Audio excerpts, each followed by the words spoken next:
얼마 전 후쿠오카로 4박 5일 여행을 다녀왔습니다. 이번 여행에서는 SNS에서 떠도는 유명한 맛집 대신 직접 걷고 구글 지도를 보면서 한국인들이 거의 없는 로컬 맛집만 골라 다녀왔습니다. 그리고 저는 일부러 텐진이나 하카타 같은 번화가보다 조금 더 여유로운 야쿠인역 근처에 숙소를 잡았어요. 이 야쿠인을 중심으로 실제로 먹어보고 여긴 진짜 맛있다라고 느낀 곳만 소개해드리겠습니다. 그럼 첫 번째 맛집부터 함께 보시죠. 첫 번째 맛집 스시사카바 사시스 텐진점입니다. 원래는 다른 이자카야로 가던 중에 매장이 예뻐 보여서 그냥 들어갔습니다. 처음엔 자리가 좀 있어서 조용히 먹을 수 있겠다 싶었는데 앉아있는 동안 한국 손님들이 하나둘 들어오더라고요. 알고 보니 이곳이 체인점이라 오사카에도 있고 한국분들이 많이 찾는 스시집이었습니다. 구글 평점은 4.3점, 리뷰 524개로 이미 인지도 있는 곳이었고 저녁에는 웨이팅이 거의 무조건 생기는 집이에요. 제가 식사 마치고 올 때도 웨이팅 줄이 길게 늘어서 있었습니다. 그냥 예뻐서 들어갔는데 텐진 근처라 한국인들에게 유명한 스시집이더라고요. 가게는 오픈 키친바 형식이고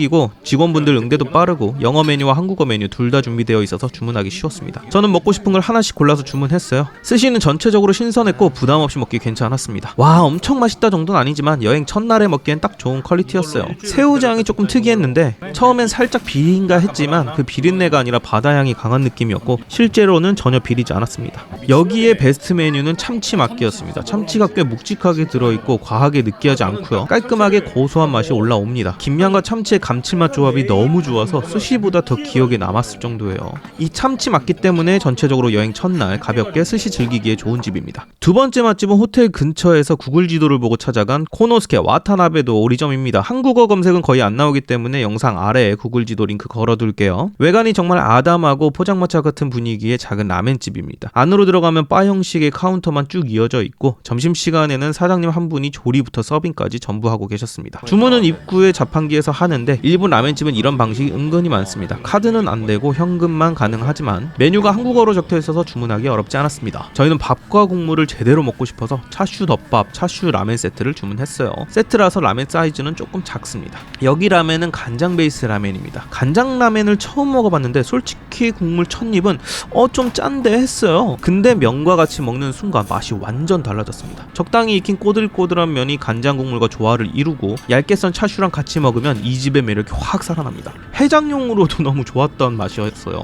그리고 이 집의 진짜 핵심 메뉴는 차슈 덮밥이었습니다. 잘 익힌 차슈 고기에 슈플 향이 은은하게 올라오고 하얀 백반과 단짠단짠 조화가 너무 맛있었습니다. 라멘과 덮밥을 번갈아 먹으니 맛이 훨씬 살아났습니다. 점심시간쯤 갔는데 양념 모두 일본 손님으로 가득했고 정말 현지인들이 일상처럼 찾아오는 로컬 맛집 분위기였어요. 아직 한국인들이 거의 없는 숨겨진 맛집입니다. 후쿠오카에서 간장 라멘과 숯불향 나는 차슈 덮밥을 찾는다면 추천드릴 만한 곳입니다. 세 번째 맛집은 후쿠오카에서 모츠나베를 제대로 맛볼 수 있는 곳, 현지인들에게 특히 유명한 모츠나베 타슈 하카타점입니다. 이번 여행에선 진짜 맛있는 모츠나베를 먹어보자는 마음이 있었어요. 그래서 현지 가이드분과 다른 이자카야 사장님께 직접 여쭤봤는데 두 분 모두 공통으로 타슈가 진짜 맛있는 집이라고 추천하더라고요. 한국인에게도 인기가 많지만 여기는 특히 일본인들 사이에서 더 유명한 찐 맛집이라고 합니다. 위치는 하카타 버스터미널 1층이라 접근성이 좋고 가게 내부는 깔끔하면서도 부담 없는 분위기입니다. 직원분들도 친절했고 한국어 메뉴판도 있어서 주문이 전혀 어렵지 않았습니다. 그리고 생맥주는 제가 좋아하는 사포로 생맥이라 더 만족스러웠어요. 모츠나베 전에 샐러드와 고등어회가 먼저 나오는데 말고기회도 선택할 수 있지만 실수로 고등어회를 골랐습니다. 근데 이게 정말 맛있었습니다. 이건 인정. 비린내 하나 없이 고등어 특유의 고소함과 기름기가 깔끔하게 올라오고 일본에서만 느낄 수 있는 신선한 고등어회의 매력이었어요.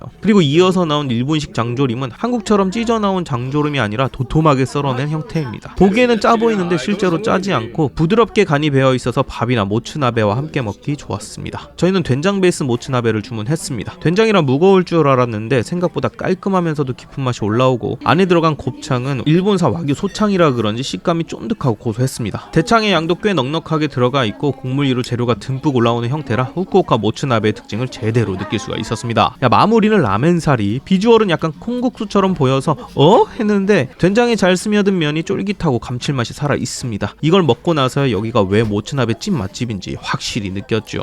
식사 후에는 모나카 아이스크림을 주는데 바삭한 모나카와 달달한 아이스크림 조합이 입가심하기에 딱 좋았습니다. 일본 전통 간식 느낌이라 마무리가 아주 좋았어요. 이용 시간은 기본 2시간이지만 저희는 예약 없이 방문해서 1시간 40분이었고 천천히 먹기에도 충분한 시간이었습니다. 그리고 중요한 팁, 줄 안 서고 먹고 싶다면 5시에서 5시 반 사이에 가세요. 6시부터는 일본이 퇴근 시간이어서 웨이팅이 무조건 생깁니다. 평일 기준으로요. 네 번째 맛집은 야쿠인 지역에서 발견한 로컬 이자카야 이자카야 카도입니다. 구글맵 기준 4.3점이며 263명이 평가한 곳이라 현지에서도 이미 꽤 인정받는 이자카야더라고요. 후쿠오카에서 이자카야 분위기를 제대로 즐기려면 텐진 하카타보다 야쿠인 쪽이 훨씬 좋다고 합니다. 외국인 관광객보다는 현지 일본인들이 자주 오는 로컬 감성의 가게들이 많습니다. 저도 숙소가 야쿠인이라 저녁마다 주변을 돌아다니다가 우연히 발견한 곳이 바로 이 카도였어요. 첫날에는 사람이 너무 많아서 웨이팅 등록도 못했고 둘째 날 다시 방문해서 드디어 성공했습니다. 웨이팅 줄을 보니 대부분 일본인들이었고요. 안에는 바 테이블과 일반 테이블이 있는데 저희는 일반 테이블에 앉았어요. 바 자리 쪽은 혼술하는 직장인들, 동네 단골 손님들로 가득해서 진짜 현지 이자카야 분위기가 그대로 느껴졌어요. 여기서 처음 주문한 건 니온슈였습니다. 사케의 일종인 청주를 마셨는데 전통 방식대로 마스라는 네모난 나무잔 안에 오초코 유리잔을 넣어서 주시더라고요. 나무향과 술향이 함께 올라와서 분위기부터 달랐습니다. 저는 드라이한 타입으로 마셨는데 향이 확 올라오면서 맛은 깔끔하고 깊었습니다. 본격적으로 안주를 5종 꼬치류로 시작했어요. 특히 닭껍질 꼬치가 정말 맛있었어요. 겉은 숯불 향이 확 나고 속은 야들야들한 식감이 딱 좋았습니다. 꼬치가 맛일 수밖에 없는 게 신선한 재료를 바로 눈앞에서 직접 구워주기 때문입니다. 그래서 조금 오래 걸리긴 하지만 정성이 들어간 만큼 맛도 확실히 좋았습니다. 그리고 이날 제가 가장 감탄했던 메뉴가 바로 계란말이 타시마키 타마코였습니다. 한국식 단단한 계란말이가 아니라 다시 육수와 계란을 섞어서 부드럽게 구워내는 일본식 계란말이인데 여기 건 진짜 폭신폭신하고 촉촉했습니다. 달달한 맛과 은은한 간장향, 육수의 감칠맛이 같이 올라오면서 입에 넣자마자 부드럽게 풀어지는 식감이 정말 놀라웠어요. 계란 좋아하시면 무조건 시켜야 하는 메뉴입니다. 전체적으로 가격도 가성비 있는 편이라 추가로 가량하게도 시켰습니다. 당연히 바로 튀겨져 나오다 보니 겉바속촉 그 자체였고 안주로 먹기 정말 좋았어요. 술은 니온슈에 이어서 하이볼도 주문했는데 이 집은 탄산수에 술만 타서 기본 하이볼을 주고 레몬은 직접 갈아서 넣어 먹는 방식이라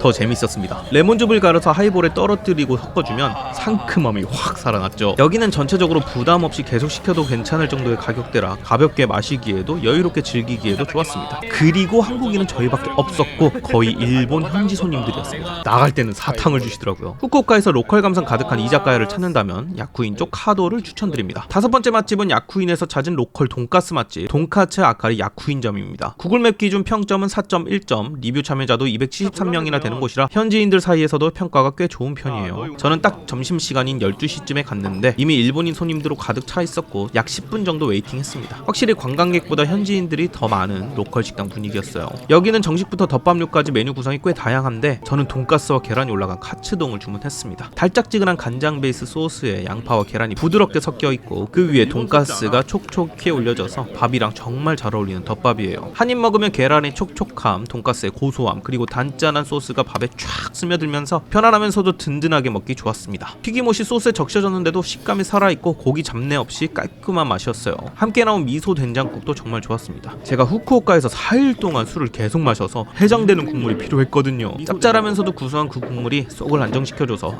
살겠다 싶었습니다. 다만 여기서는 카드 결제가 안되고 일본 간편 결제 페이페이 또는 현금만 가능하니 이 점 꼭 참고해주세요. 또 매장 조명이 조금 어두운 편이고 음식이 천천히 나오는 스타일이라 이 부분은 어느 정도 감안하고 방문하시면 좋겠습니다. 그래도 전체적으로 가격 부담이 없고 카츠동 포함해서 음식이 깔끔하고 맛있어서 돈가스 좋아하는 분들에게는 정말 추천할 만한 맛집이에요. 여섯 번째로 소개할 곳은 제가 이번 후쿠오카 여행에서 가장 만족했던 이자카야 하카타 사카바 소루리 바입니다. 구글맵 평점은 4.5점이고 194명이 평가한 곳이라 이미 현지에서도 믿고 가는 프리미엄 사케 바로 유명하더라고요. 여기는 실제로 사장님이 프리미엄 사케 바라고 직접 소개할 정도로 사케 라인업이 정말 다양하고 퀄리티가 좋습니다. 가게 구조가 바 중심이라 사장님과 바로 대화할 수 있는데 제가 갔을 때는 시오상이 직접 응대해 주셨어요. 또 약간의 한국어도 할 줄 아셔서 간단한 대화에는 무리 없이 이어갔습니다. 저희는 시오상이 추천해주는 오뎅 오마카세를 주문했는데 하나하나 설명해주면서 분위기를 더 잘 느끼게 해주셨어요. 국물은 은은하게 감칠맛이 돌고 재료마다 익힘의 정도가 달라 식감이 부드럽게 살아있었고 따뜻한 오뎅이라 술안주로 정말 완벽했습니다. 여기서는 술 종류가 워낙 다양해서 드라이한 걸로 주세요 혹은 달달한 느낌으로 주세요 이 정도만 말하면 시오상이 알아서 취향에 맞는 라벨을 추천해줍니다. 정말 선택할 폭이 넓어서 술 마시는 재미가 컸어요. 여기서 핫사케도 처음 마셔봤습니다. 처음엔 뜨거운 술이라 낯설었는데 천천히 음미하면서 마시기엔 너무 좋더라고요. 따뜻해서 목 넘김이 부드럽고 향이 은근하게 퍼져서 차분하게 한 잔 즐기기에 최고의 온도였습니다. 결국 니온슈, 쇼츠를 종류별로 거의 다 마셨던 것 같습니다. 추천해달라는 대로 계속 받아 먹는 재미가 있었어요. 그리고 소루리바의 가장 큰 매력은 사람들. 양옆에 앉아있던 일본 분들이 먼저 말을 걸어줘서 우리는 리사짱, 시오상, 다이코상과 자연스럽게 대화를 나눴습니다. 일본 직장인들의 일상 이야기부터 추천 맛집까지 가볍게 술 한잔하면서 친구처럼 얘기할 수 있었어요. 물론 통역기를 켜가면서요. 또 한국인 손님도 꽤 오지만 중국인, 뉴욕에서 온 여행객도 많아서 그날만 해도 일본인, 중국인, 뉴요커 모두와 친구가 됐습니다. 했습니다. 후쿠오카에서 이렇게 자연스럽게 현지 친구가 생긴 건 처음이라 여행의 재미가 2배가 됐어요. 후쿠오카에서 현지 감성의 스몰바 그리고 여행자와 현지인이 자연스럽게 섞어 대화할 수 있는 곳을 찾는다면 저는 이곳 소르리 바를 가장 먼저 추천드리고 싶습니다. 7번째는 후쿠오카 여행 중 매일 숙소 들어갈 때마다 줄이 서 있던 라멘집, 바로 핫짱 라멘입니다. 구글맵 평점은 4점이고 무려 1548명이 평가한 곳이라 현지에서는 완전 인지도 있는 라멘집이더라고요. 저는 밤마다 이 작은 가게 앞에 사람들이 줄을 서 있는 걸 보면서 대체 왜 밤에만 이렇게 붐비지 싶었어요. 그래서 아까 갔던 바에서 물어봤더니 일본에서 라멘은 원래 술 마신 뒤 속을 풀기 위한 야식 문화라 야간이나 새벽에 먹는 게 일반적이라고 하더라고요. 그래서 저희도 술 많이 마신 상태에서 11시 반쯤 갔는데 역시나 웨이팅이 있었습니다. 기다리던 중 먹고 나온 오사카 분이 여기 진짜 맛있어요 라면서 주먹 인사도 해주셔서 기분 좋게 줄을 서서 기다렸습니다. 가게는 작은 동네 라멘집 느낌으로 카운터 중심 좌석이라 현지 분위기를 그대로 느낄 수 있었고 메뉴판도 한글로 준비되어 있어서 주문도 어렵지 않았어요. 저는 가장 인기 많은 핫짱 라멘을 주문했고 맥주는 생맥이 없어서 기린 병맥으로 골랐습니다. 그날은 사케를 정말 많이 마신 날이었는데 맥주까지 또 들어가더라고요. 진짜 술 라멘 조합이 국룰이 맞는 것 같습니다. 라멘은 돼지 육수 베이스인데 국물이 예상보다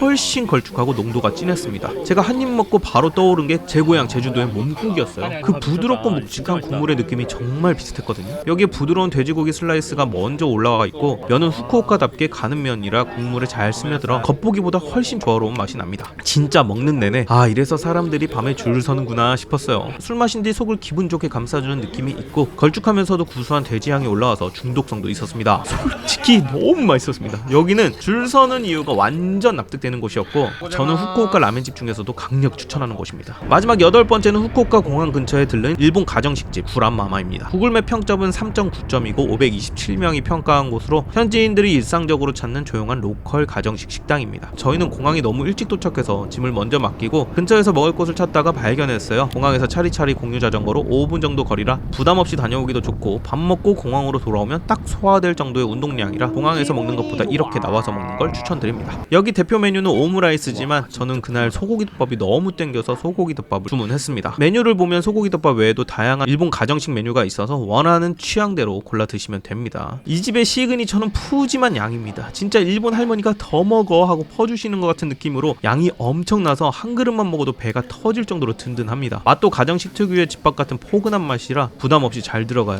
식당 분위기는 전형적인 일본 동네 밥집 느낌이고 근처 주민들, 직장인들이 조용히 와서 식사하는 로컬 비율이 높았습니다. 특히 주변을 보니 현지인들이 오므라이스를 많이 주문하더라고요. 저는 다음에 다시 오면 꼭 오므라이스를 먹어보려고 합니다. 리뷰에서도 오므라이스가 단골 메뉴로 많이 언급되더라고요. 그리고 주문을 받아주시는 아주머니 아저씨가 정말 친절하셔서 기분 좋게 한 끼 잘 먹고 올 수 있었습니다. 여행 마지막 날 따뜻한 가정식이 땡기거나 공항 근처 로컬 밥집을 찾는다면 구란마마는 편안하게 추천드리고 싶은 곳입니다. 자, 이번 영상에서 소개한 맛집들은 SNS에서 유명한 곳이 아니라 제가 직접 걸어 다니면서 간판 보고 구글맵만 보면서 골라 들어간 곳들입니다. 후쿠오카 여행을 계획 중이신 분들이라면 이 영상을 참고하셔서 조금 더 로컬스럽고 조용한 맛집들을 찾아가는데 도움이 되었으면 좋겠습니다. 특히 하카타나 텐진 번화가에 조금 질리셨다면 저는 야쿠인역 쪽을 정말 강력 추천드립니다. 실제로 현지인들이나 가이드분들도 야쿠인 쪽에 이자카야와 바가 많아서 저녁마다 다양하게 즐기기 좋은 동네라고 하더라고요. 관광지 느낌보다는 내가 잠깐 이 동네에 살고 있다는 느낌으로 여행하고 싶은 분들께 딱 맞는 곳입니다. 오늘 소개한 모든 가게의 구글맵 링크는 더보기란에 정리해 둘 테니 여행 계획하실 때 참고해 주시고요. 도움이 되셨다면 구독과 좋아요, 알림 설정까지 부탁드립니다. 다음 여행에서도 맛있고 재미있는 이야기로 돌아올게요. 영상 끝까지 봐주셔서 감사합니다.